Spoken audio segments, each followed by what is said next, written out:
पुराने समय में लोग व्यापार करने के लिए दूर विदेशों में जाते थे और वर्षों बाद घर लौटते थे।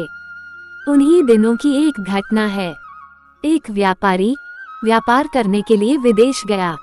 वहाँ उसका कारोबार बहुत अच्छा चलने लगा।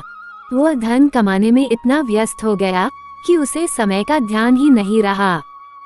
आखिरकार एक दिन उसने घर लौटने का फैसला किया और कमाया हुआ बहुत सारा धन लेकर घर के लिए चल पड़ा। जब घर पहुंचा तो रात हो चुकी थी। घर का मुख्य द्वार बंद था, लेकिन एक खिड़की से रोशनी बाहर आ रही थी। उसने खिड़की में से अंदर झांक कर देखा तो उसने जो देखा उसे देख उसके पैरों के नीचे से जमीन खिसक गई। उसने देखा कि उसकी पत्नी के पास एक युवक भी लेटा हुआ था। ऐसी स्थिति में उसने पत्नी के चरित्र पर संदेह किया। व्यापारी ने भी विचार किया, ऐसे घर में रहने से क्या फायदा जहाँ ऐसी स्त्री हो।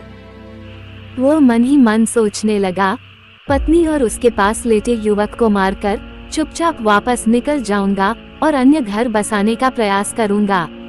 तभी उसकी नजर दीवार पर पड़ी, जहाँ एक लाइन लिखी हुई थी, किसी कार्य को करने से पहले थोड़ा सोच लेना चाहिए, क्योंकि सोच विचार न करना बड़ी विपत्तियों का कारण बन सकता है। ये पढ़ने के बाद व्यापारी ने अपना निर्णय बदल दिया और घर का दरवाजा खटखटाया। पत्नी ने दरवाजा खोलने से पहले काफी पूछताछ की और जब पूरी तरह से आश्वस्त हो गई कि दरवाजा खटखटाने वाला उसका पति ही है, तो उसने शीघ्रता से दरवाजा खोल दिया। पति को देखकर पत्नी बहुत ही प्रसन्न हुई।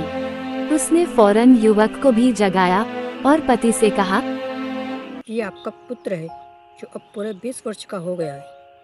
18 वर्ष पहले जब आप विदेश गए थे तब ये 2 साल का था।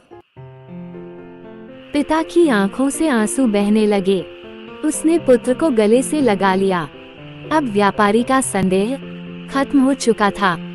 एक लाइन ने न केवल उसे पुत्रहंता होने के पाप से बचा लिया, बल्कि उसकी गृहस्थी भी उजड़ने से बच गई।